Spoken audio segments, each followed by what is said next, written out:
porque o Senhor nos trouxe até aqui. Louvado seja o Senhor, porque a nossa intenção é buscar o Senhor, conhecer o Senhor, adorar e dedicar honra e glória ao Senhor, Pai, que é o único digno de tal coisa. Te peço que o Senhor nos acompanhe durante essa aula, nos dê sabedoria e que a gente seja sábio, Pai, para aplicar aquilo que conhecemos e aprendemos em nossas vidas no dia a dia. Em nome de Jesus, amém. Muito bem, vamos lá então. É o seguinte, na aula passada a gente começou a falar sobre defesa da fé, né?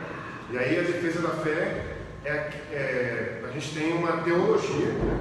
É um ramo da teologia chamado apologética cristã. E essa defesa da fé, quer dizer, essa apologética cristã, que hoje é um campo da teologia, né, autossustentável, vamos dizer assim, existe um campo separado de teologia chamado apologética cristã, teologia natural e assim por diante. E essa própria apologética tem a sua história, né?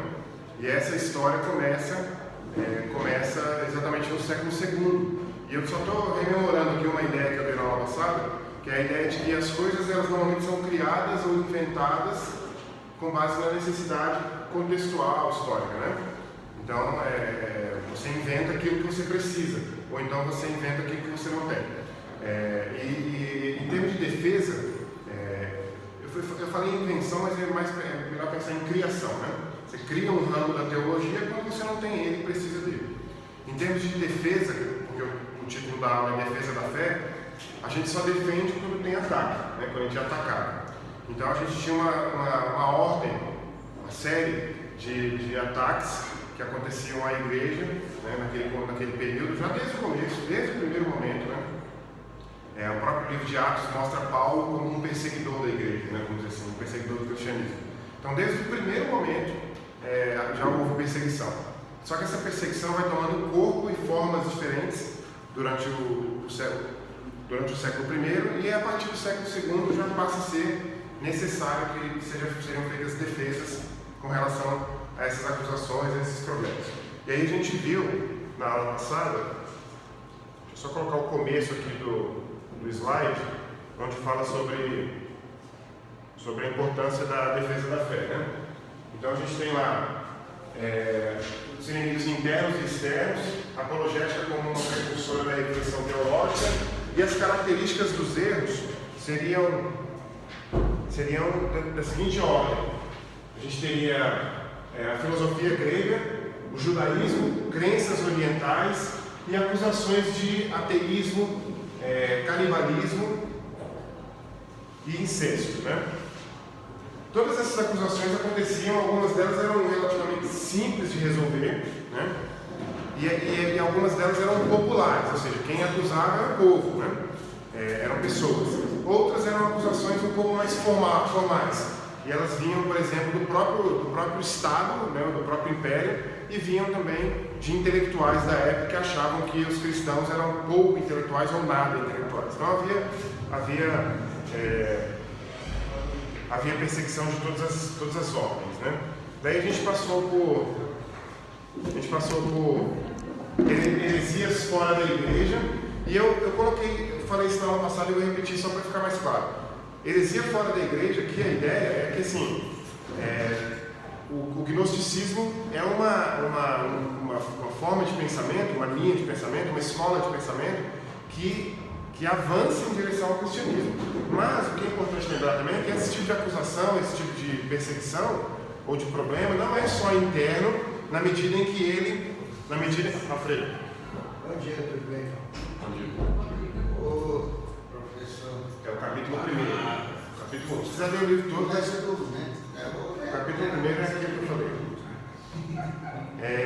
Então, o gnosticismo, apesar de ser externo, na medida em que ele era uma linha de pensamento que não era especificamente cristã, vários bispos, vários presbíteros, vários cristãos abraçaram essa linha de pensamento e tentaram adaptar o cristianismo a ela. E isso era um problema. Então, por isso que o gnosticismo pode ser considerado como uma perseguição, tanto interna quanto externa. E aí a gente foi seguindo para maniqueísmo, neoplatonismo, marcionismo, a gente falou sobre tudo isso na aula passada, né? Hebionismo e tal. E a gente terminou A gente terminou, eu acho, me recordo aí, eu acho que eu não falei sobre as perseguições imperiais, né? Não. A gente foi só até aqui, ó. Até o montanismo, né? Foi isso? Foi. Então tá certo. Então hoje a gente vai começar a partir desse número 5. Eu até marquei a aula de hoje como sendo...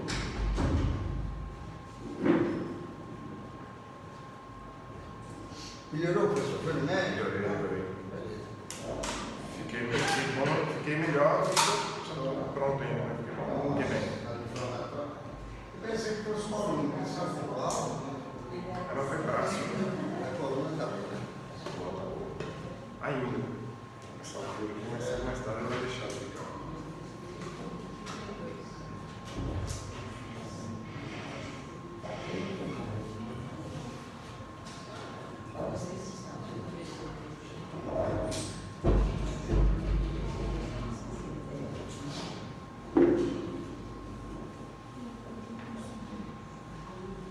Bom, então a gente vai para...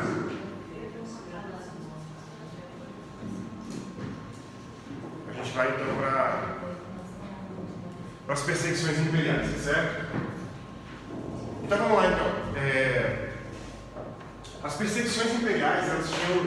Quando eu digo imperiais, elas são do Império Romano, do Estado, vamos dizer assim, né? A palavra Estado não é exatamente muito apropriada, mas é só para vocês terem uma ideia de que é da autoridade central, vamos dizer assim, né? Não havia um Estado como a gente tem hoje, era um império, então, são conotações diferentes.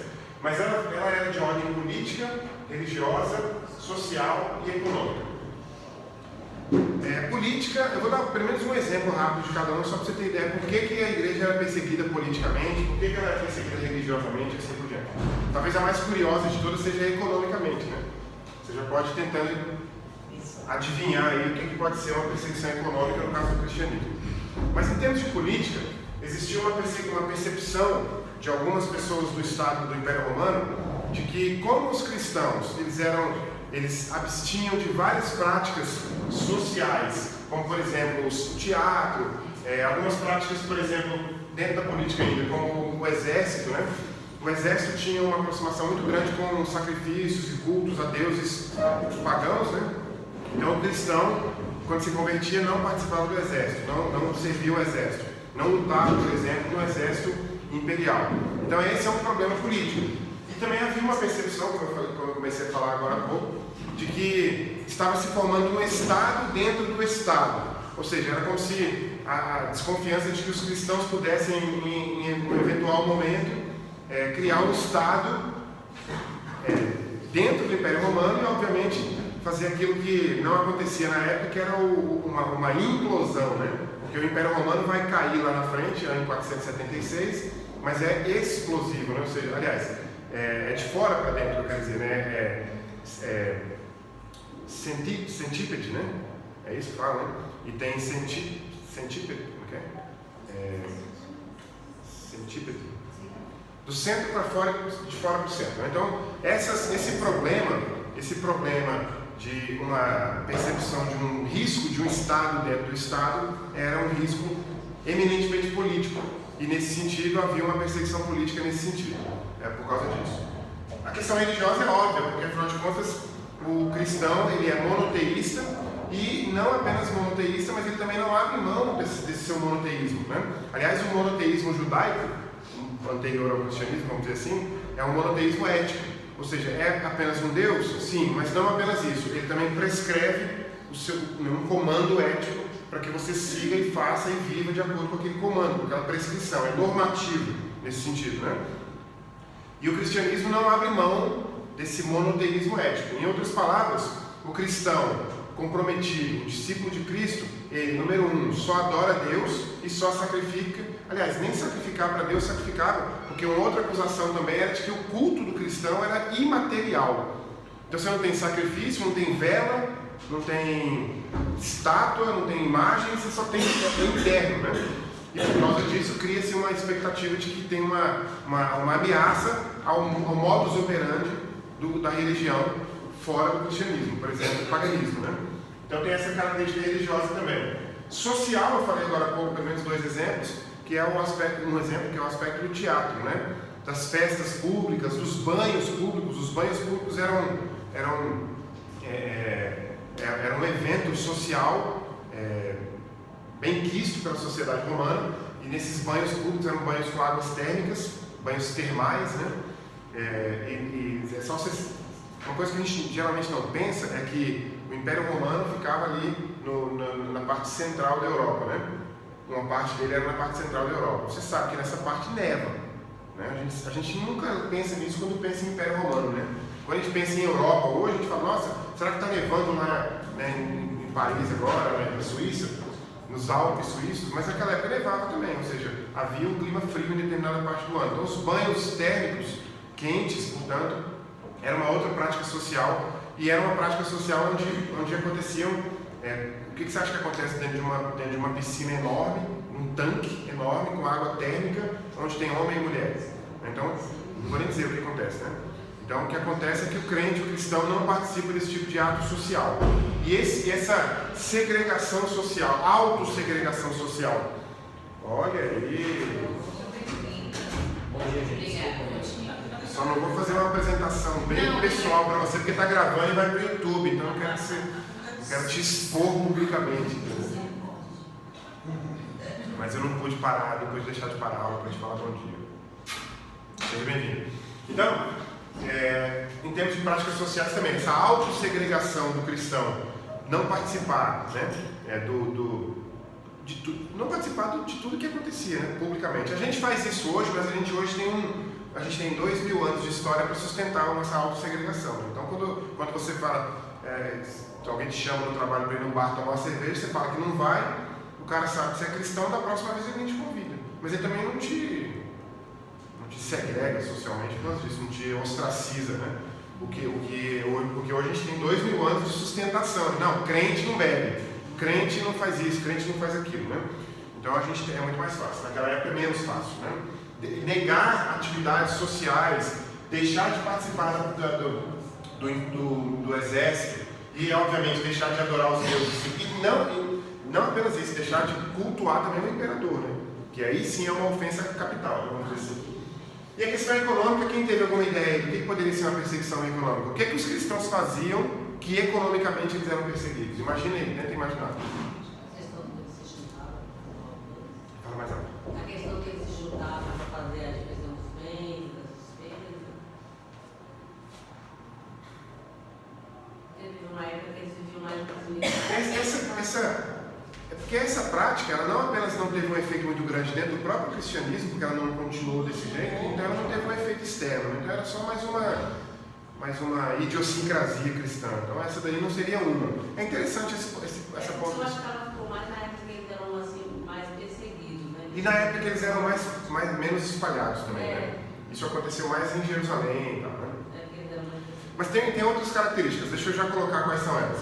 Por exemplo, o culto aos deuses pagãos tinha implicações materiais, como eu falei agora há pouco. Então você tinha que ter imagem, você tinha que ter vela, você tinha que ter sacrifício, uma série de outras coisas que você fazia que eram parte ritualística dos cultos pagãos. Aquele autor, agora não vou esquecer não, peraí. Plínio, o prefeito da Bitínia, que a gente viu aqui numa aula, que enviava cartas para o imperador Trajano, perguntando como deveria proceder em relação aos cristãos. Ele diz numa das suas cartas, hoje eu cheguei a pegar o livro lá para trazer para vocês, mas eu não trouxe, porque está em inglês também. Em uma das cartas que ele escreve a Trajano, ele diz que os templos pagãos estão se esvaziando porque as pessoas estão se convertendo. E aí você deve olhar para uma situação dessa e comemorar, né? Uau, que maravilha, o evangelismo daquele povo funcionava mesmo, né? Então os pagãos deixavam de ser pagãos, se convertiam e obviamente paravam com as práticas pagãs e iam para a igreja, né? Só que tem outras implicações. Por exemplo, o culto pagão sacrifica animais. Então havia pessoas que criavam animais para vender esses animais para o sacrifício. Logo, se o sacrifício diminui a venda. É a lei da oferta e da procura. E diminui a venda desses animais para sacrifício. E, consequentemente, causa um problema econômico. Outro problema era a questão das esculturas. Como o cristão não faz escultura, então ele também não compra escultura. O culto dele não tem escultura. Então eu deixo de comprar, obviamente a venda diminui, a venda cai. Pode ir adentrando aqui, ó. A gente vai fazendo um buraco aqui.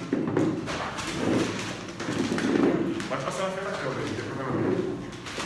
Então havia esse problema de que pessoas param de comprar, portanto, essas imagens, né, as esculturas. Por quê? Porque afinal de contas não usam, né? Se não usa, não compra. As velas também, o incenso era outro produto vendido na época para os cultos pagãos que deixam de ser vendidos, porque a partir de agora eles não têm mais essa prática, quer dizer, não tem essa prática nessa religião. Certo? Beleza até aí? O que vocês querem dizer até agora? Então vamos passar para as perseguições de fato. Uma das características sobre as perseguições que é interessante é que nós temos uma ideia relativamente incompreensível das perseguições. A gente acha que as perseguições a gente tende a pensar que as perseguições eram muito frequentes, que elas eram contínuas e que elas eram muito agressivas. Deixa eu explicar o que significaria isso. Significaria que desde é porque o problema da igreja, um problema na igreja é que a gente não lê história, a gente só lê a Bíblia. Então a gente lê lá até Atos e acabou. A gente conhece a história do primeiro século e ponto final. E olha lá, a gente conhece só a história das relações interpessoais dos cristãos, né? Mas o que acontece é que a gente pensa assim: se Paulo, Pedro, Tiago morreram martirizados por causa de perseguição, Estevão morreu apedrejado na frente de Paulo, né, com a anuência de Paulo. Então, se essas pessoas morreram apedrejadas, morreram martirizadas por causa do cristianismo, a mentalidade que fica para quem não continua estudando, e esse é um problema na igreja, né, é que você pensa que dali até sei lá quanto tempo depois era assim também. No mínimo, as pessoas devem pensar que esse tipo de perseguição aconteceu nessa frequência, ou seja, diária, semanal, né, vamos dizer assim, toda hora, desde Paulo, desde Estevão, aliás, antes de Paulo, né, até no mínimo 323, 313, quando acontece o Edito de Milão, que a gente vai ver ainda hoje, e o Edito de Milão faz cessar, portanto, a perseguição religiosa para qualquer tipo de culto religioso. Então essa é a mentalidade que a gente tem, que os cristãos eram perseguidos sempre, né, nesses 300 anos mais ou menos, desde Estevão até 320, por exemplo, do mesmo jeito. Só que não é assim que acontecia. As perseguições elas foram esporádicas, né, elas não eram uma política de Estado em todos os imperadores, certo? Uma coisa diferente entre o Império Romano e o Brasil é que nós temos políticas de Estado e temos políticas de governo. Então as políticas de Estado são de Estado. A Constituição, algumas cláusulas inclusive são pétreas, a Constituição não muda ao bel prazer do governante, né? Isso é um aspecto brasileiro, contemporâneo. Mas no Império Romano não. No Império Romano o imperador ele é soberano em todos os aspectos da sociedade. Inclusive ele é o sumo sacerdote no aspecto religioso. Então ele muda ao bel prazer. Ao bel prazer também há questões estratégicas de guerra e assim por diante, né? Então ele muda. Então a política de perseguição não era comum a todos os imperadores, né? Alguns deixavam de perseguir, outros tiravam editos, colocavam editos e assim por diante, transformavam editos, né? Então a gente tem essas diferenças. Então não pensem que as perseguições eram sempre iguais, porque elas não eram. Então a gente vai ver mais ou menos algumas características. Então a gente tem até 100, ou seja, no período ainda apostólico, né? Porque João vai morrer por volta entre 95 e 100, né? Então até 100 a gente tem a perseguição de Nero, em que Pedro e Paulo são martirizados.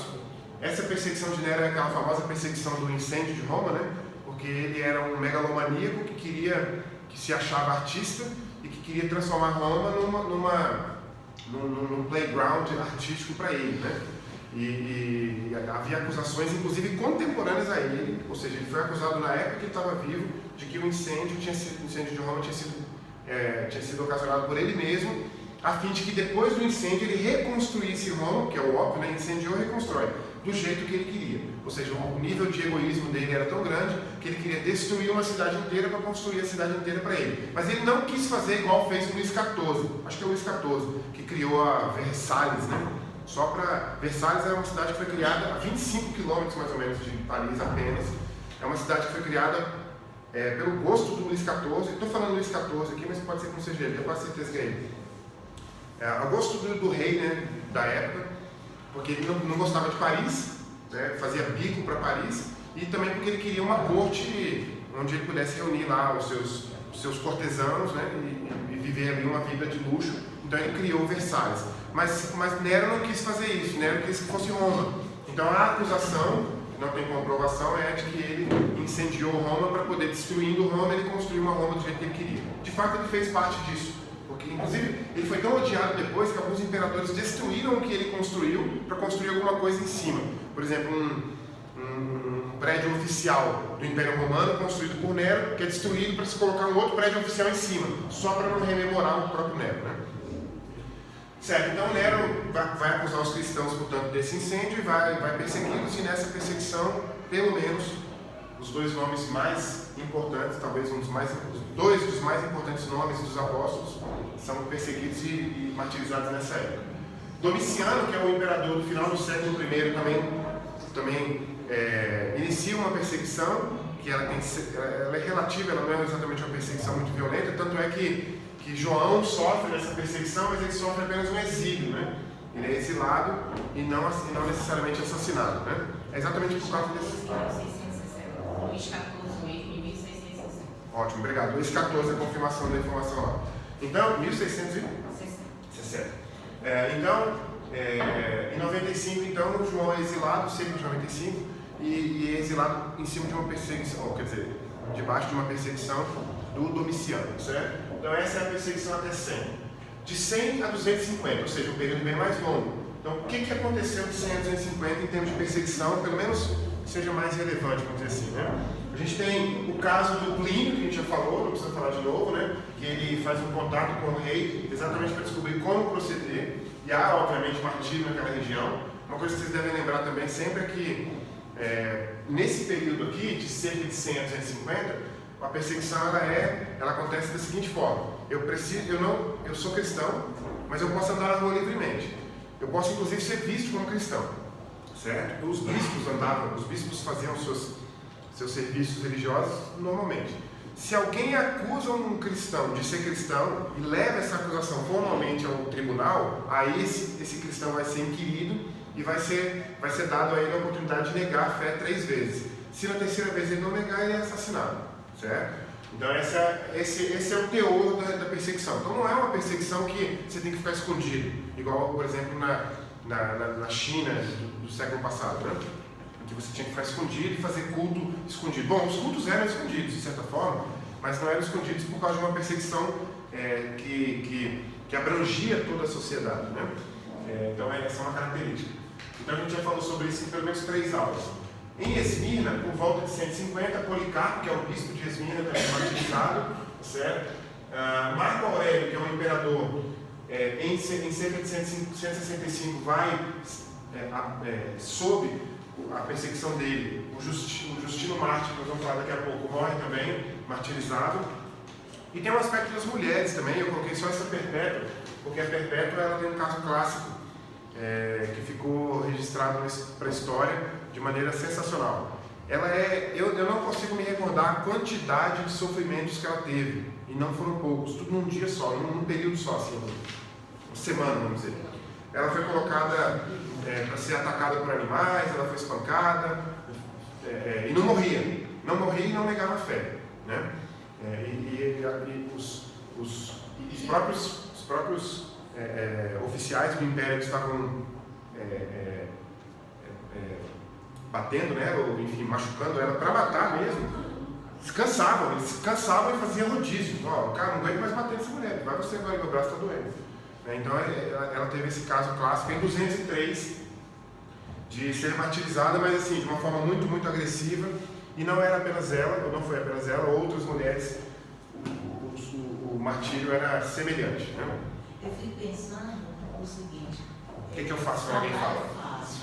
Falar que foi martirizado. Você já imaginou o que você sofreu dessa forma pela fé e não negar? Você sabe que uma das maneiras de você defender a existência, vou colocar isso, uma das maneiras de você defender a veracidade do Evangelho é você testar a veracidade do Evangelho dessa forma. Então, ninguém morre.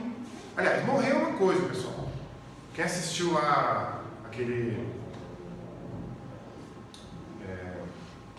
sobre ratos e homens, é assim que está em português? Não sei como é que é o nome em português. Of Mice and Men. Quando o cara morre com um tiro na nuca sem saber que vai morrer. Isso é um tipo de morte, né? Agora, morrer espancado, né, martirizado, é outro tipo de morte. E tem um detalhe também. Você é cristão? Sou. Quer negar a fé? Não. Segunda chance. Quer negar a fé? Não. Terceira chance. Quer negar a fé? Não. Então você vai ser assassinado. Daqui até ser assassinado, ele poderia negar a fé. Inclusive durante o período do martírio, né, da violência, né? Havia pessoas que negavam, não aguentavam, mas havia outras que ficaram para a história que suportavam até o final, né? Bom, depois de 250 para frente, tem períodos de certa agressividade, de agressividade mais abrangente. Então, Décio cria um edito, escreve um edito em 250, e por causa desse edito acontece o martírio de Orígenes. Vamos ver Orígenes daqui a pouco. Martírio de Cipriano de Cartago em 258, editos de Diocleciano em 303, de 303 em diante, eles colocam o fim, o fim das reuniões dos cristãos. Então olha só o teor desse edito. Esse daí foi bastante abrangente. O fim das reuniões dos cristãos, destruição de igrejas, deposição de oficiais da igreja, prisões, sacrifício aos deuses ou morte. Havia um certificado anual. Você tinha que sacrificar para os deuses pagãos pelo menos uma vez por ano, e você tinha um certificado e você andava com esse certificado no bolso. Se você fosse acusado de cristão, chamava libelos, esse certificado, libelos. Se você tivesse esse certificado, e aí você é cristão, sou, sacrificou já esse ano, opa, está aqui. Como se fosse a carteira de motorista, o documento do carro com o IPVA pago, né? Pagou o IPVA, opa, está aqui. E aí, se você tivesse esse certificado, você não era morto. Se você não tivesse o certificado, então tudo bem, vamos lá sacrificar para o ídolo. Não, eu não vou, eu não tenho certificado, eu não vou fazer isso. Então você vai morrer. Destruição também de cópias das escrituras. Aqui está um ponto interessante, porque... pode passar aqui na frente se quiser, tá? Aqui está um ponto interessante, porque o cânon do Novo Testamento tem uma origem, vamos dizer assim, aqui nesse ponto. Porque se você não queria entregar... Não se esqueçam que o valor das escrituras para aquelas pessoas era tanto material quanto espiritual. Por quê? Espiritual, porque era a palavra de Deus, né? E material, porque não havia cópias como a gente tem hoje. Então, se alguém quiser tomar a minha Bíblia e botar fogo nela, eu entrego uma boa. Por que eu não vou entregar? Vou lá na loja e compro outro, né? Mas não era assim que acontecia naquela época, porque a cópia das escrituras era manual, era manuscrita. E ter uma cópia das escrituras não era fácil. Os copistas, inclusive, que eram os profissionais dessa prática, dessa área, eles faziam essas cópias, inclusive recebiam salário, que era o trabalho deles, né? Então ter uma cópia das escrituras não era fácil. Aliás, quando eu falo em escrituras aqui, havia já uma percepção de que os textos que depois se tornaram canônicos eram escrituras, mas eles não tinham muitas cópias, como poderiam ter, por exemplo, as cópias do Antigo Testamento, que já era mais antigo, né? Então você tem esse outro problema. Então, se você vai morrer por causa de cópias das escrituras, então a gente tem que saber pelo que a gente vai morrer mesmo. Eu vou morrer para a carta do Clemente? Clemente escreveu uma carta dos Coríntios, eu vou morrer por essa carta? Talvez sim, talvez não, então vamos decidir. É nesse vamos decidir que o cânon do Novo Testamento é organizado, né? A gente pode ter depois um outro momento para falar especificamente sobre o cânon do Novo Testamento, mas eu só queria dizer que ele acontece, entre outras razões, por essa. Porque havia perseguição por causa das escrituras. Eu vou morrer por causa de uma cópia da escritura, tudo bem, ótimo, porque é a palavra de Deus, mas eu preciso saber então qual que é de fato a palavra de Deus, né? Ou então qual é de fato o texto, a veracidade que isso tem, né? Para eu não morrer de graça, né? Bom, e aí as perseguições vão até 313, quando o imperador Galélio, tem um verbo para isso aqui, edita um edito, fica estranho, mas é isso, né? Ele edita o edito, vamos dizer assim, de 311, que declara tolerância às religiões, tolerância ao cristianismo. O edito de Milão, de 2 anos depois de Constantino e Licínio, isso já é uma época em que o império tem 2 imperadores, ou o império mais ao ocidente e o império mais ao oriente. Então, esses dois imperadores, Licínio e Constantino, com o Edito de Milão, definem a liberdade de culto por completo. Mais à frente vai acontecer o fato de que, aí eu não me lembro o ano agora, mas é no final do século IV, a declaração do cristianismo não apenas como uma religião tolerada e nem livre, mas muito mais do que isso, a religião do império, oficial do império. As discussões em torno disso são muito interessantes, porque se você tem esse cenário até 350, vamos colocar aí até a metade do século IV, até mais ou menos 350. Você tem esse cenário até 350, agora você não vai mais ser perseguido por ser cristão. Então acontece um efeito negativo do cristianismo, que é o efeito de que você agora, o cristianismo passa a ser menos caro para você.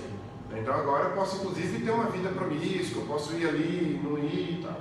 Tem uma série de implicações, né? Muitos dizem que a religião do império ter passado a ser o cristianismo foi bom para o cristianismo porque dá uma dimensão de expansão do cristianismo, e isso é óbvio que é verdade, mas existem os pontos negativos que, por exemplo, um desses, né? Que você passa a ter uma religião banal, trivial, pública, e aí nesse sentido você tem uma série de... É como se fosse assim, por exemplo, hoje no Brasil a gente teme que a gente seja obrigado a fazer casamento homoafetivo a qualquer momento no Brasil, né? na igreja evangélica. Por quê? Porque a igreja é uma igreja que abrange a sociedade inteira. É uma igreja, é uma religião livre. Qualquer um pode ser cristão.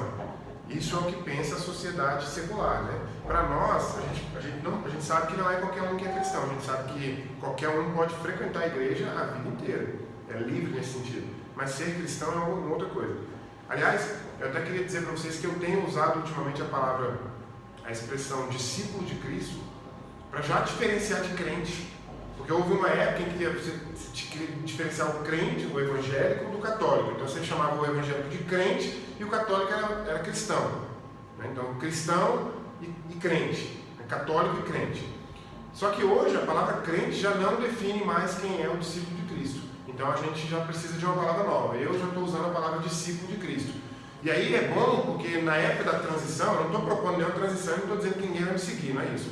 Só que na época da transição, a minha transição, eu não sou mais crente, eu sou discípulo de Cristo. A pessoa agora pergunta, e na hora que pergunta eu já comemoro, porque eu tenho que explicar. Não, discípulo de Cristo é aquele que estuda Cristo constantemente, como aluno, como discípulo, segue os passos de Cristo, né, constantemente e consequentemente obedece a Ele. Então ser crente é ser membro de uma igreja, é uma coisa, agora ser discípulo de Cristo é outra, né? Eu sei que isso aí dá conversa para mais tempo, mas é só para dizer para vocês que a religião passa a ser muito gratuita ou muito trivial depois desse fenômeno, né? Certo? Bom, mas as perseguições têm consequências, né? Tanto positivas quanto negativas. Então a gente tem problemas internos, como por exemplo a controvérsia donatista. A controvérsia donatista era grosso modo o seguinte: eu fui acusado de ser cristão e não quero morrer, não estou pronto para o martírio, então eu vou negar a fé. Não sou cristão, opa, então está livre, pode ir embora. Acabou a perseguição, 313, Edito de Milão, opa, agora eu vou voltar para a igreja. Aí vai lá no bispo, eu posso voltar? Não sei. Não sei se você pode voltar. Um setor da igreja dizia que podia voltar depois de algumas práticas. Outro setor dizia que podia voltar de qualquer jeito. Arrependeu, volta e pronto. Outro setor dizia que não podia voltar de jeito nenhum. Ou seja, cria-se um problema, uma controvérsia. Passa a se chamar controvérsia donatista por causa de uma figura chamada Donato, que é uma figura a partir da qual a controvérsia toma um certo corpo, vamos dizer assim, com consequências maiores, e por causa disso a gente chama de controvérsia donatista, certo? Mas, como eu disse, era grosso modo mesmo, a ideia é, e agora, pode voltar ou não pode voltar? Né? Tem a questão das escrituras também, né? Se o bispo entregou as escrituras que ele tinha na igreja dele, como eu disse, eram cópias limitadas, ele entregou a escritura que havia na igreja dele, e portanto passou a fazer o culto lá sem a escritura. Agora que não é mais perseguido, ele quer de volta uma cópia da escritura e quer voltar a ser bispo. Então havia também essa questão: será que pode voltar a ser bispo? Será que não pode? Negou. Oi? Negou. Negou já era? Então você é donatista? Tô brincando.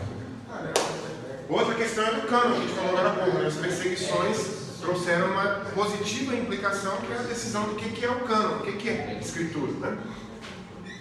E obviamente uma outra muito positiva é o desenvolvimento de uma apologética cristã. Porque a partir daí você agora começa a sistematizar uma defesa da sua fé. Não simplesmente mais uma defesa minha, eu que estou defendendo. Por exemplo, eu me lembro uma vez que eu fui conversar sobre apologética cristã com uma pessoa e falei assim: o que você fala para a pessoa se a pessoa disser para você que Deus não existe? Se Deus não existe, para que eu vou acreditar em Jesus? A pessoa respondeu para mim o seguinte: estou nem aí, ela que se dane para lá, ela que perca a vida, vai para o inferno. De certa forma, se você não sabe o que dizer, é melhor você não dizer nada, né? Tipo assim, se a pessoa disser para mim que Deus não existe, eu não sei explicar, então eu não vou dizer nada. Mas você sempre tenta dar uma defesa pessoal, do tipo, eu creio, você não crê, minha experiência de vida e tal. Mas isso é um tipo de defesa que é válida, tá certo? Que é autêntica, não tem problema nenhum com ela, mas passa a se criar uma defesa sistemática. Então você utiliza aspectos da filosofia, como por exemplo a ontologia, que é o estudo do ser, a epistemologia, o estudo do conhecimento. Será que eu consigo adquirir conhecimento ou não, né? Você tem a questão da teologia natural. A teologia natural é uma das que eu mais gosto, porque ela é a defesa da fé cristã sem utilizar as escrituras. Não que eu não goste de utilizar as escrituras, é porque eu acho legal o seguinte: se você quer defender a fé com uma pessoa e você começa a usar as escrituras, ela pode fazer uma acusação muito simples de que as escrituras são suas, do seu grupo de pessoas, e portanto está referenciado por ele, por esse grupo. Mas o outro grupo não aceita essas escrituras. Bom, é claro que aí você vai partir para um outro ramo da teologia, que é o da credibilidade histórica dos documentos do Novo Testamento. Eu já até fiz palestras sobre isso e tal. Eu falei para vocês aqui que a minha monografia da faculdade lá, que não foi aceita, foi sobre isso, né? E assim por diante. Então a gente tem essas vantagens aí e essas desvantagens por causa da perseguição, certo? Alguma observação aí, pessoal? Para a gente passar para a continuação do conteúdo. Eu tinha colocado no slide de forma errada que essa seria a lista capital 5, mas quando eu cheguei aqui eu lembrei que eu não tinha falado das perseguições do Império. Então agora a gente vai ver os principais apologistas. Está muito rápido, pessoal? Tem certeza? Muito conteúdo, não? Eu acho que é muito conteúdo. 2000 anos em 20 aulas? O que eu vou fazer? Eu não sei se eu cheguei a trazer, porque você já falou sobre a questão dos inimigos internos. Sim. Já falou? Sim. É que na verdade também tem um detalhe sobre isso, só para completar para você.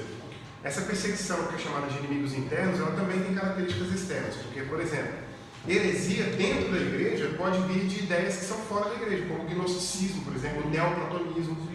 Então eu sou neoplatonista, mas Platão não era cristão, então veio de fora. Né? Se eu não me engano é porque eu não posso confundir os nomes, mas eu vou lembrando e vou tentando colocar, mas eu confundo esse aspecto, eu confundo entre o Tertuliano e o Justino, que dizia que o Platão, Aristóteles eram cristãos, mas eles não tinham a revelação da verdade, porque a revelação da verdade foi em Cristo. Mas enfim, o que eu quero dizer é que essas perseguições internas também eram de ordem externa também. Não é contraditório dizer isso. Bom, a gente vai ver 3 figuras agora, que são colocadas aí pelo livro de vocês, tá certo? De uma forma sucinta, e eu estou colocando alguma informação a mais aqui para a gente acrescentar. Justino Mártir. O próprio nome Mártir aqui tem a ver com o fato de que ele morreu martirizado, né? Faz sentido, não faz? Ele passou a ter esse nome por causa do martírio dele, né? Não foi o primeiro, deveria ser... Estevão talvez tenha sido um dos primeiros, né? Pelo menos assim, registrado. Mas olha só, características do Justino. Ele nasce por volta de 100 e morre por volta de 165, certo? Ele tinha, entre suas características, havia defesas contra o judaísmo e contra a injusta perseguição contra os cristãos. Então, por exemplo, aquela situação da Bitínia, tem um texto do Justino que diz, é um texto inclusive endereçado para o imperador, dizendo que não faz sentido que você seja acusado de um crime e seja morto por causa desse crime, né? Tem que pagar por esse crime, quando na verdade esse crime só acontece se houver acusação. É como se fosse assim, você vai lá na praça pública e mata uma pessoa na frente de todo mundo e vai para casa almoçar, certo? E você não é preso. É um crime, mas você não é preso. Os oficiais do Império Romano estão te vendo lá e não fazem nada. E aí 10 anos se passa até que uma pessoa descobre e fala, não, mas isso é um absurdo, esse cara não pode passar impune, então eu vou lá levar uma acusação formal no tribunal. E aí a partir desse momento a pessoa é acusada. É acusada, julgada e consequentemente tem que pagar pelo crime. Esse é um aspecto que o Justino aponta como contraditório nessa política pública, né? Ainda tem um outro aspecto ainda que é o seguinte, mesmo depois que eu fui acusado eu posso negar, então tá fácil demais, então não é crime. É só uma conduta, ou seja, havia uma defesa que o Justino fazia contra essas perseguições porque elas não faziam sentido do ponto de vista legal, né? Elas eram contraditórias. Agora, é claro que o que o Império queria era ter menos problema possível. Aliás, você já parou para pensar que, por exemplo, você anda ali na avenida comercial aqui norte de Taguatinga, num sábado à tarde, você vê gente que expõe os produtos na calçada, carro de som, gente distribuindo folheto, ou seja, uma bagunça danada para vender. Algumas daquelas coisas são proibidas, você não pode expor seu produto na calçada porque a calçada é pública, não é sua. Mas você vai ter gente do Estado para ir lá e dar essa multa todo sábado? Não. Então você não vai fazer isso. Então o cara vai lá e faz. Então assim, é um círculo vicioso, né? Eu não tenho gente para ir fazer essa fiscalização. Se eu colocar gente para ir fazer essa fiscalização, eu gasto muito mais do dinheiro da educação e da saúde, daí vem uma outra crise, enfim. Entendeu? Então o que o Estado queria é isso. Eu não vou colocar gente para ficar perseguindo cristão. Então se alguém acusar, pega e faz lá como modelo e tal. De repente alguns deixam de ser cristãos só pelo modelo. Mas ele achava que era contraditório e era de fato. Né? Havia também no Justino argumentações filosóficas em defesa de Cristo como Logos. Esse conceito do Logos ele não é nem joanino, ele é anterior a João, mas obviamente anterior a Justino também. Né? João começa o seu evangelho apontando Jesus como Logos, Criador. Né? Quando a Bíblia fala assim, tudo foi criado por meio dele, por meio de Cristo, você já parou para pensar que quando fala foi por meio de Cristo que tudo foi criado, quando Deus cria, ele fala o quê? Ele faz o quê? Ele fala, haja luz, então é o verbo que declara a existência das coisas. Né? Então, quando se diz por meio de Cristo, é por meio do Logos. Em outras palavras, o falar de Deus é o próprio Logos. Né? É bastante complicado isso do ponto de vista teológico, mas é interessante lembrar que a Trindade está presente na criação. Né? Então, Deus fala, o Pai fala e a Trindade fala, né? Por meio do Logos, que é o próprio Cristo. Né? Essa percepção já havia ali na primeira metade do século II. Né? E isso vem de uma filosofia que é grega, que é grega anterior a João, que é a filosofia do Logos, né? Claro, com conotações diferentes, porque aí João se apropria dessa conotação, dessa filosofia, para aplicar ela ao próprio Cristo, né? Mas o Justino utiliza também. Outra coisa também é que os textos do Justino são importantíssimos como fonte de informações sobre a adoração cristã do século II, como, por exemplo, as seguintes. Vou só pular essa citação que já volto nela. A Eucaristia, que é... uma coisa importante sobre vocês sabem, Eucaristia significa a ceia, né? A Eucaristia, a ceia, até hoje ela é controversa, certo? Até hoje ela não foi resolvida por completo. Nós temos os credos que resolvem ela do lado, por exemplo, do evangélico, né? Do lado protestante. Por exemplo, nós protestantes não acreditamos que o corpo de fato de Cristo está ali no elemento, né, que é o pão, e também a gente não acredita que o sangue de Cristo está no elemento que é o vinho. Mas há ainda essa controvérsia em certos setores do cristianismo mundial. E se há hoje, imagine naquela época.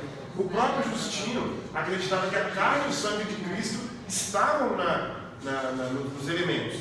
Mas, além disso, algumas pessoas acreditavam que era só isso. Justino acreditava que era isso mais um aspecto nutricional, ou seja, é pão, é bebida. Né? Eu estou me devendo essa informação. Eu ainda sou curioso para saber como que era a ceia, porque a ceia não era como a nossa, de pegar uma pontinha de pão e uma gotinha de vinho e participar dela. Eu acho que ela era uma ceia do tipo alimento, banquete. Mas eu estou me devendo essa informação. Eu tenho essa curiosidade e não me deparei com ela ainda. Então, quando eu encontrar, eu vou trazer para vocês. mas ele era alimentar, ele era nutricional nesse sentido, na percepção do Justino. Sobre a questão do batismo, a gente tem, aliás, não, sobre a questão do batismo, não, sobre a questão da Eucaristia, a gente tem essa citação aqui que é do próprio Justino, ó.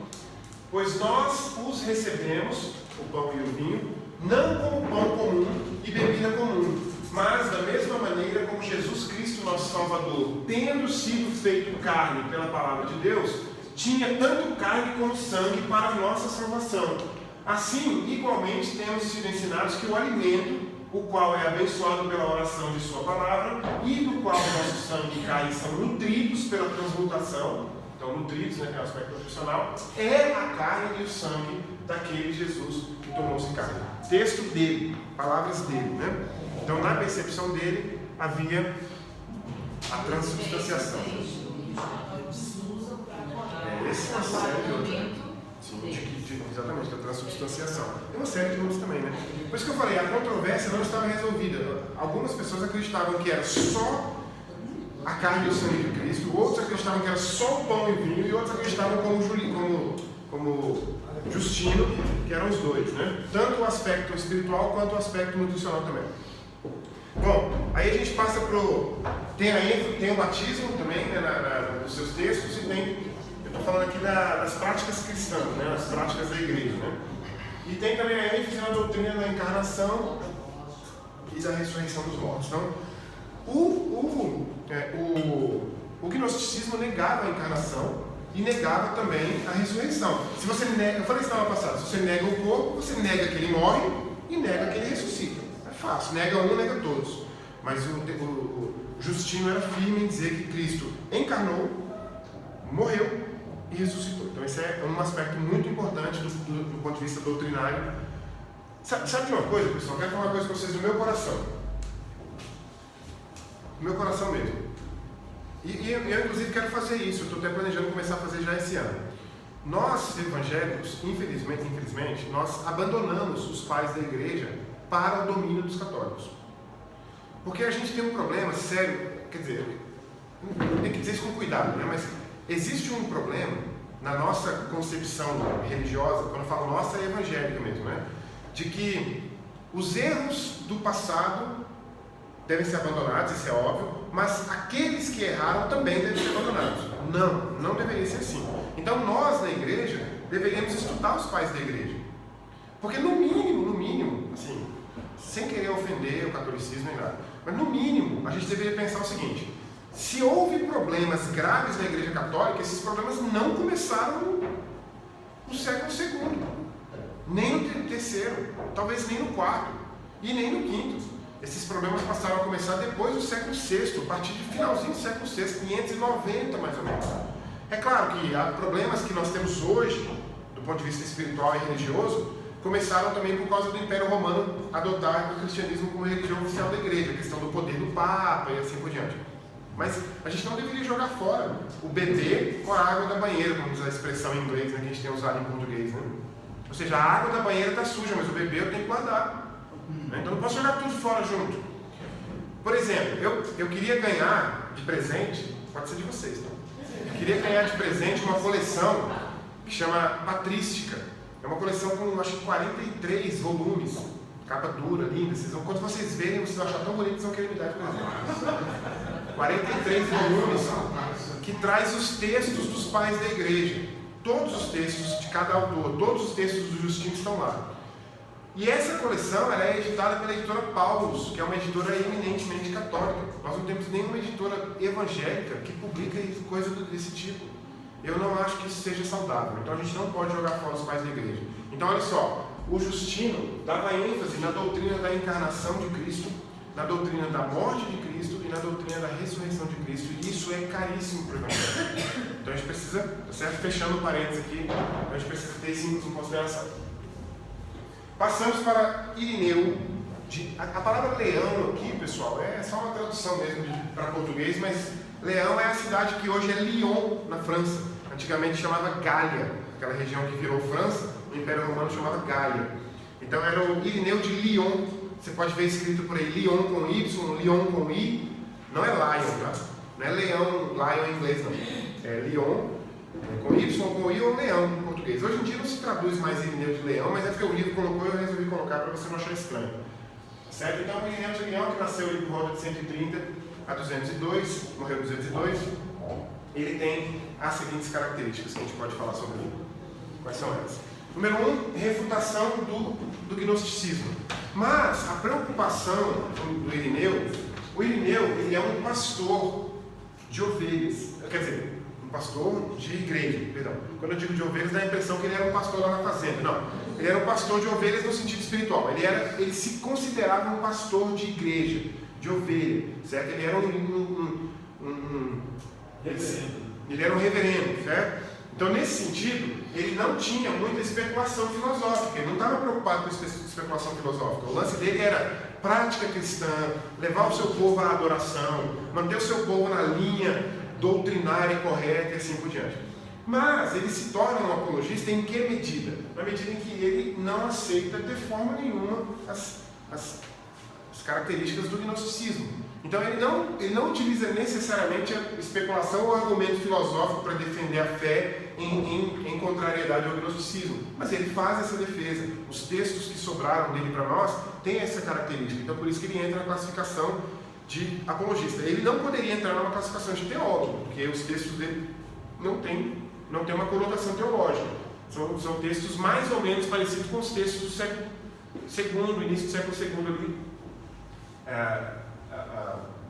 Daquela geração dos pais da igreja que eu coloquei para vocês, a segunda geração, que são textos, né, de vida cristã, de devocional, assim por diante, de elevação espiritual, né?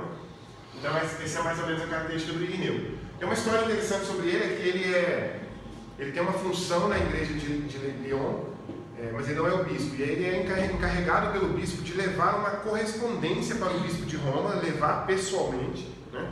Pegar a correspondência, botar na bolsa e chegar até Roma, deixar e voltar. Quando ele chega, ele descobre, está acontecendo uma perseguição em Lyon, e ele descobre que o bispo de Lyon foi martirizado, e ele assume o controle, não, ele assume o cuidado da igreja.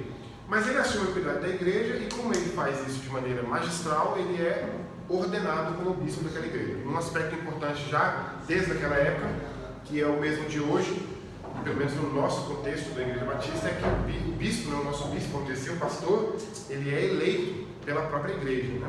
Não é nada forçado por uma diocese.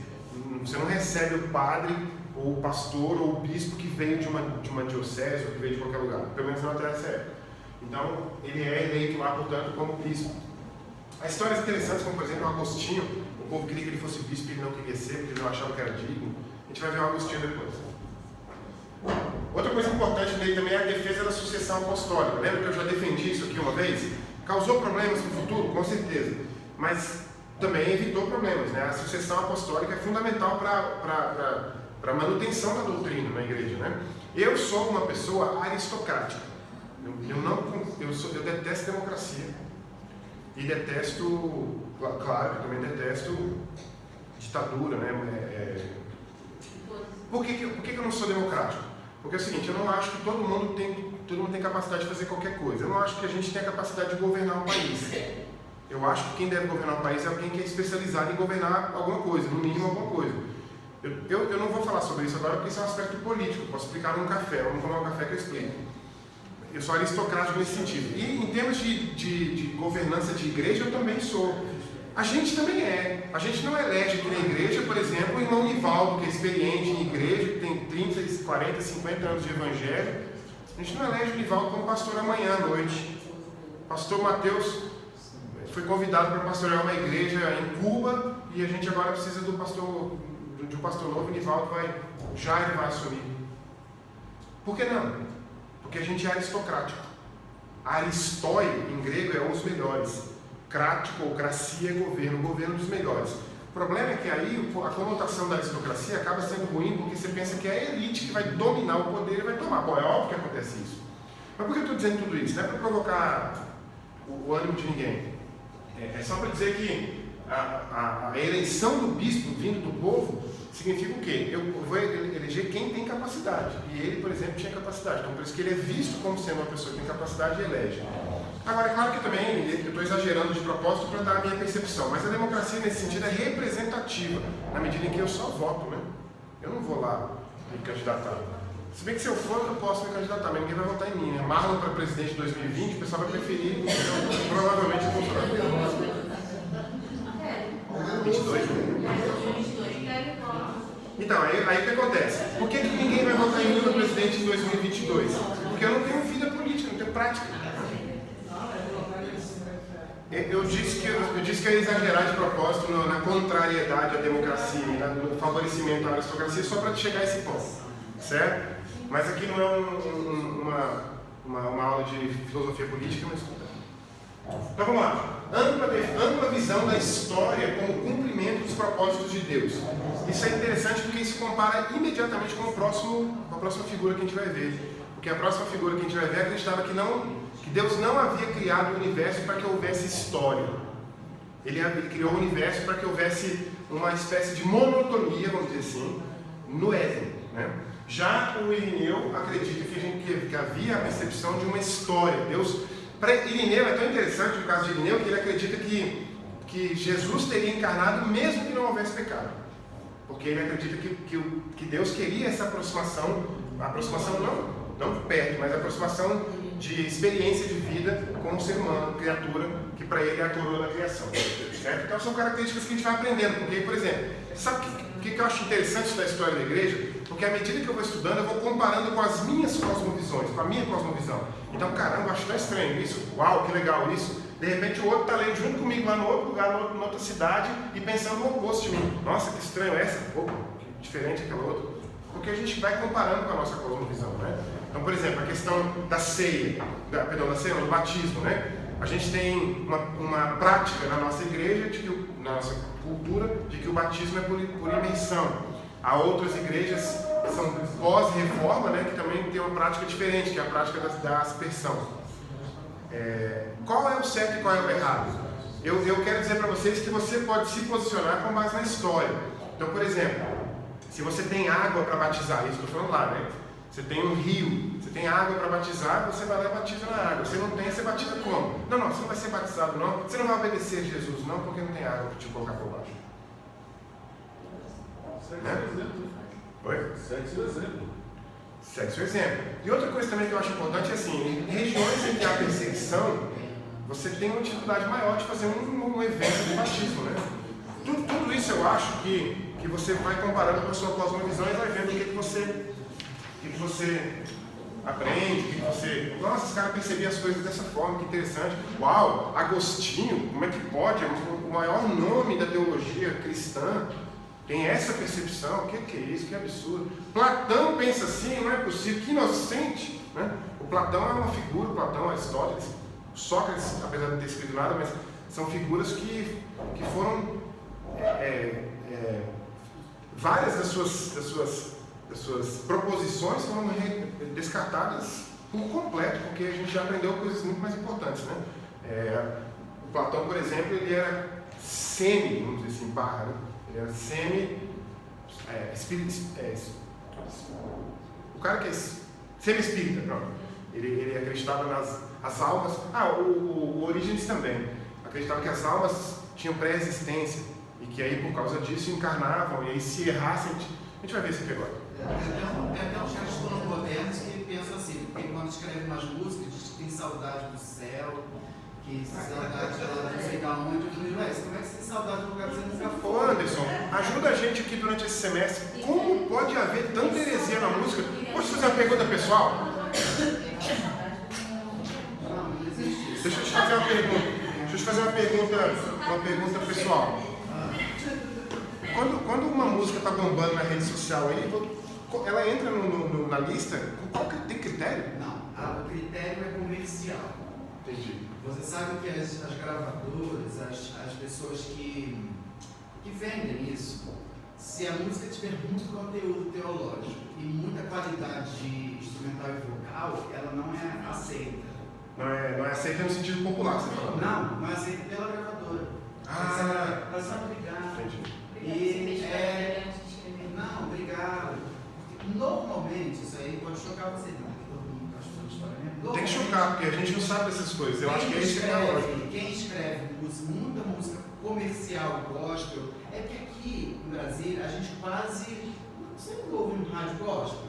Porque no Rio de Janeiro, crente só ouve 2 rádios, 93 e 97. Não, é o Shaddai, que é a 93, é 97 que é a melodia. É do cristão. É ditado pelo aspecto comercial dessas Sim, essas 2 rádios. Aqui o pessoal ouve menos, então vem menos porcaria. Lá, gente, sabe quem escreve aquelas músicas? É assim, do lado da gravadora tem um boteco. E aí eles vão lá, o compositor, aí tá o Thiago lá que é o compositor, que vende para Paulinho da Viola, que vende para o cara lá do pagode, e também vende para esses gospel. Entendeu? Porque eu preciso encerrar a aula, mas eu quero conversar com você sobre isso depois. Sabe por quê? É porque eu quero. Por que eu quero conversar sobre isso? Porque eu tô com uma ideia de fazer esses vídeos que eu gravo vão pro meu canal lá. É um canal simples, tá, pessoal? Eu não sou youtuber, mas tem um canal lá, é História para a Igreja. E eu quero fazer, pelo menos uma vez a cada 2 meses, eu quero pegar uma letra de uma música e fazer uma crítica de heresia com base na história. Que é pegar a história e aplicar no presente. Tipo assim, poxa, se eu estudasse história, eu não cantaria um lixo desse. Eu quero que você chegue a um ponto em que história faça esse sentido para você. Caraca, velho, esse problema foi resolvido lá no século IV, os caras estão colocando isso na letra aqui do século XXI. Vou ligar para esse compositor e falar para ele estudar a história da igreja. Aí eu quero depois conversar com você sobre isso, viu, Anderson? Bom, a gente encerra hoje com esse camarada aqui, ó, Orígenes. Eu esqueci de colocar a data dele ali, mas na verdade é porque na hora que eu estava montando eu realmente não encontrei. Mas ele é século II. Então, olha só. Discípulo de Clemente de Alexandria, certo? Professor de catecumenato aos 18 anos de idade, ou seja, aquilo que a gente já imagina como sendo um gênio, né? Porque professor de catecumenato, você sabe o que é? É o treinamento do neófito, né? É pro batismo, né? Como é que é? E o que é neófito?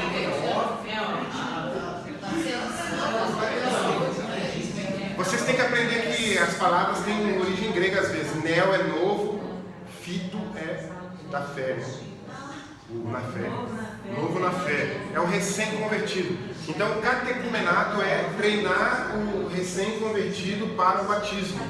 São os primeiros. Pois é, a irmã Clotilde ali é a nossa professora de catecumenato, né? E é lógico que essa palavra é uma palavra que a gente não usa na nossa igreja, né?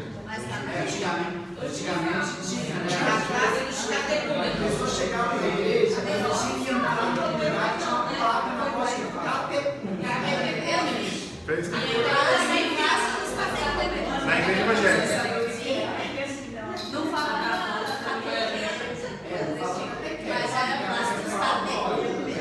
Legal. Bom, é porque eu sou neófito, eu só tenho 20 anos de infecção. Minha época já é moderna. Neófito já está na Bíblia, essa palavra está na Bíblia. Como é que é? Não pode colocar neófito, por exemplo, para liderar a igreja, está na palavra de Deus. Oh, meu Deus. Essa palavra. Então tô fora. Não, mas eu já sou mais velho. Como é que pode? Você já Fácil? deve estar bem isso. Ah, com certeza. Eu não sei se eu estou não. Vamos voltar. Ó, então, professor de catecumenato aos 18 anos de idade, uma super responsabilidade. Né? Saber ler com 18 anos de idade naquela época já era muita coisa. Bom, ele é martirizado aos 70 anos de idade sob Décio, a gente viu lá atrás na perseguição de Décio.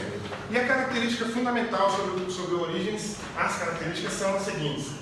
Especulações platônicas sobre a criação, porque o que acontece? Ele era bastante cuidadoso com o que ele tinha de escritura. Assim, eu sigo as escrituras, eu obedeço, eu dou a autoridade devida aos textos das escrituras, mas aquilo que as escrituras não falam, opa, eu estou livre para especular. No entanto, além de ser livre para especular, ele também era responsável em que medida. Eu estou especulando por mim mesmo. Não, você não tem que me seguir. Então aí ele viajava, literalmente ele viajava nas especulações, né? Então a gente tem, por exemplo, ele cria na pré-existência das almas e cria também no ciclo eterno de restaurações. Vamos lá para a gente entender isso rapidamente. Não é necessariamente a perspectiva do espiritismo. Porque essa restauração não seria necessariamente individual. Ele cria o seguinte: mesmo que não tivesse havido pecado, Jesus Cristo encarnaria, uma percepção daquela época. Mas Jesus Cristo veio também por causa do pecado e restaura. E aí nós vamos ser restaurados, né? E aí a gente vai ter novamente liberdade. Sendo assim, a gente pode cair de novo. Caiu de novo? Não tem problema, Jesus volta de novo. Certo? Então, ciclos eternos de restaurações. Ou seja, o mundo não tem só uma vez, não vai acontecer só uma vez. Acontece quantas vezes forem necessárias, né? Bom, é claro que tem que estudar o cara lá para saber o que ele quer dizer com isso e onde ele quer chegar com isso. Mas, de certa forma, o que acontece é que, se você consegue que a sua alma não precise de restauração, você volta para a origem. Por isso que é platônico, porque a alma volta para a origem. No Platão, tem uma característica que eu acho interessante, que ele diz que nós conhecemos as coisas porque nós sabíamos delas lá quando nós éramos só alma, no outro plano, né? Que a gente chamaria de céu. E a gente vai lembrando ela à medida que a gente vai vivendo. Então, o que a gente chama de aprendizado, para Platão, não é aprendizado, é rememoração. E nesse sentido, eu tenho a explicação de por que algumas pessoas são mais inteligentes e outras menos. É que, olha só que interessante, é que quando você vai encarnar, você está lá no segundo plano, quando você vai encarnar, isso é Platão, tá pessoal? Isso não é cristianismo não, nem cristianismo e nem esse povo aqui. Quando você vai encarnar, você anda num vale por um tempo até a encarnação acontecer. Nesse período que você anda nesse vale, você cansa e sente sede.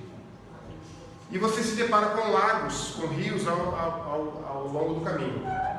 Quanto mais água desses rios você bebe, menos memória você vai ter na Terra. Quanto menos água você bebe, mais memória você vai ter na Terra. Em outras palavras, quanto mais sacrifício você faz...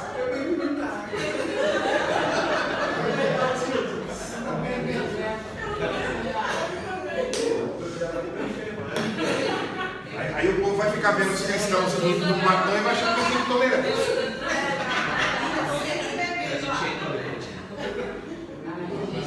Então essa é só uma ideia do que o Platão achava que era a alma, né? A alma era pré-existente, eterna, encarnava e se acertasse, desencarnava para a eternidade, se não, reencarnava para a restauração. Platão. Então, por causa do platonismo, por causa do Platão, o Orígenes é um neoplatonista convicto, quer dizer, um platonista convicto, e, portanto, ele crê nessas características aí, certo? Bom, o que temos na próxima aula? Temos o capítulo 4, mas apenas 2 páginas, página 39 e 40.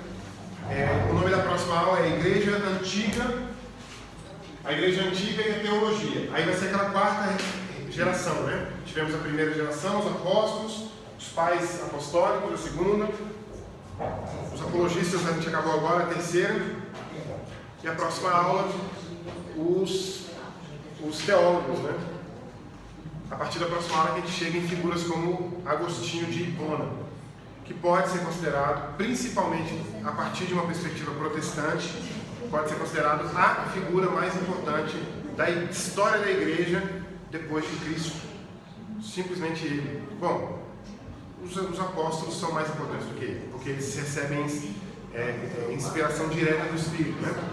Mas em termos de extra-bíblico, fora da Bíblia, Agostinho de Hipona pode ser considerado o mais importante filósofo e religioso, teólogo da história. Para a Igreja Católica, a figura mais importante é o Tomás de Aquino, por implicações que a gente só vai poder comparar lá na frente quando a gente estiver estudando no século XIII, século XIII. Certo? Alguma pergunta, alguma colocação? Não? 10h13, consegui terminar 2 minutos antes de acabar. Ih, caramba, eu esqueci da presença. Domingo passado também você esqueceu. Não, domingo passado eu não tinha ela, mas aí o que eles fizeram? Eles me deram para eu ficar trazendo toda a aula, porque eu sou o único professor, daí hoje eu esqueci. Mas eu vou fazer o seguinte, eu vou tirar uma foto mental aqui. Pronto,